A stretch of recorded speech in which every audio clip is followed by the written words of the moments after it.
安各位观众，欢迎继续收看咱台视在点台记新闻，我是郭怡中。新闻都开始，赶紧带大家关心在点上新的消息。来看到台北市长郭文哲今日走市政府的行程，参加市政府的活动。会后伊嘛针对相关的消息有上新的回应，咱做伙来听郭文哲上新的讲法。不用啦，一条就够了吧？不是，其实是这样嘛，选举还是一个说服的过程，会讲多遍嘛。会是这样嘛？2016年1月16号蔡英文在当选当天晚上说只要他当总统的，没有人必须因为他的认同而道歉。2年后你问我什么叫台湾价值？好，现在轮到我问你了，你的台湾价值是什么？我要你回答。你有说你的台湾价值也没有说清楚。有啊，讲很多遍啊，请上YouTube 去看。我讲过啊，这普世价值在台湾的实现叫做台湾价值，对不对？民主、自由、多元、开放、法治、人权、关怀弱势、永续经营，这种普世价值在台湾的实现叫做台湾价值。以前我还开玩笑说，我青年勤政爱这样子。是啊，你有还加一个爱。市长，你要他交的国政成绩单，他说不需要交给特定的政治人。这个没有错啊，这个当然不需要，这是在为全国人民公布啊。市长还记得借幕僚给郭正颖，包括李进颖的部分是不是要进郭正颖的团队？李进颖的部分是要进郭正颖，你是不是有借将给郭正颖？没有啦，是这样，这个这个幕僚本来就跑来跑去的，我还发现我以前那个2018的那个竞选总部有个发言人跑去王金平那边呢。我也是这样的，本来这年轻的幕僚就会跑来跑去的，这蛮正常的。现在表示3个人要合作了吗？那现在全国台民那边的话，会比较促进你们的沟通管道更畅通，也更没有一些其他的杂音嘛？不要想那么多了，就年轻人有没有？他在特别是做这种机要的幕僚，他在不同的阵营跑来跑去。这蛮正常的，我倒不觉得奇怪。所以我们2018也有那个竞选总部人到王金平那边工作嘛，然后我们也有我们来我们这里工作一段时间，现在跑去那个郭台铭那边永年基金去工作，我觉得这都蛮正常的，没有什么奇怪。有名嘴说啊，你们3个人合体没有看吗？你们3个人私底下已经碰过面了吗？这个有需要告诉你们吗？对不起，还记得苏仁宗这个人吗？知道这个人。那2014年的时候，你有去找过他，然后现在郭台铭也去找苏仁宗，而且苏仁宗还说他明年大选一定会赢。我跟你讲，不问苍生问鬼神，这坏习惯。我跟你讲，这个是这样的其实这个2000年前不管是2000年前孔子的教诲还是说我们作为一个实际每天在处理生死，我跟你讲，现在我们在家务变化每那种鬼神的传说更多，但是就是这样的第一，这个未知生焉知死，未能视人焉能视鬼最后一句话最重要，见鬼神而远之。我们对那种好像有通天本领的人有什么那个叫那种通天眼的人其实我们看到那些人就表达说我也不要去轻慢他，或者说故意嘲笑他，但是 keep away from me， OK， 想不想你？所以也会转达给郭董，就是敬鬼神而远之。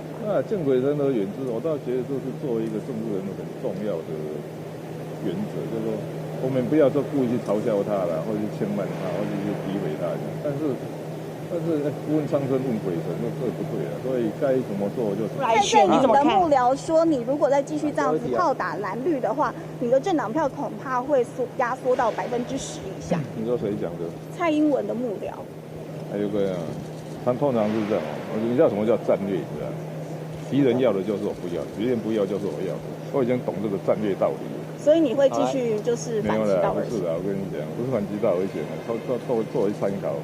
我倒觉得这样的，其实我非常清楚，你知道吗？还是该怎么就怎么做。其实是这样的，在立法院多2席少2席又怎么样？所以我倒有时候不要为了一种小小的利益去损失掉，去丧失说你的价值，这比较重要。但是这样的我每次说民进党治国不怎么样的，选举还是一流的，我有时候还蛮钦佩的。你刚才说敌人不要的就是你要的，所以你要继续收编蓝绿边缘人嘛？你不要说人家蓝绿边缘人这个，我上次讲了，什么叫边缘人？社会上还是有社会一定的标准所以不要随便讲人家叫做边缘人。但是我觉得这样的，其实是非对错95%的还是大家都有一致的看法，所以说反正就执其道而行。那时候，那你觉得你的两岸有人说国有必胜战法，那真的会赢他才会出来选，你怎么看？对，就是说，你的两岸论述会不会是因为你的两岸论述让很多柯粉以前支持你，现在要转向支持蔡英文？我跟你讲，两岸是这样的，其实这个已经讲太多遍了，它不是不重要哦。那坦白讲，它也真的很难的，而且哦，老实讲哦，在中美之间，你知道，所以我老实讲，后来我发现那个65分跟55分，你知道，我想来想去哦，这是对我来讲这是最佳解，你知道吗？要不然你有更好的方法吗？所以像蔡英文，美国这边考80分了，可是他中国那边考0分了。那你说韩国也，我跟你讲，他还没进华盛顿呢。我说他有办法进华盛顿再活着回来吧，这才算过关的嘛。这个还没那么容易了。所以，他就是很困难的国际局势，你知道。台湾也要很务实的知道说我们就是小的国家哦，小国。面对这种2大强权的话，在过招。那我们也是说，在当中寻求一个平衡。只能做到这样，要不然你要想这样，没办法了。所以两岸是这样，没有办法让每个人都满意。那只是说，有时候你想到台湾的整体利益，那其实就求取一个平衡点。所以我后来发现，你知道，大概用日本当reference大概差不多，日本当做一个基准点，然后再做上下微调。因为日本是夹在中美中间呢。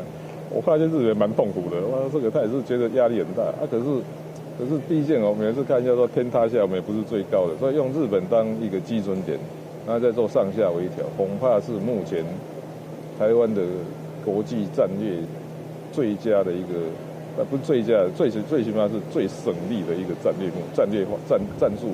的方法。市长，我们3个人谈妥了吗？你们3个人会谈妥了吗？哎呦，这种事情那什么叫谈妥不谈妥的？还是那4个字，你知道，我觉得蛮好用的，顺其自然。就说行就是行，下回那如果这个社会喜欢需要你们，那就会成功。如果说你做出来的产品，那社会不需要，那个干不嘛不好。所以顺其自然这个字还蛮管用的。9月前会顺其自然吗？9月前会顺其自然吗？顺其自然，顺其自然。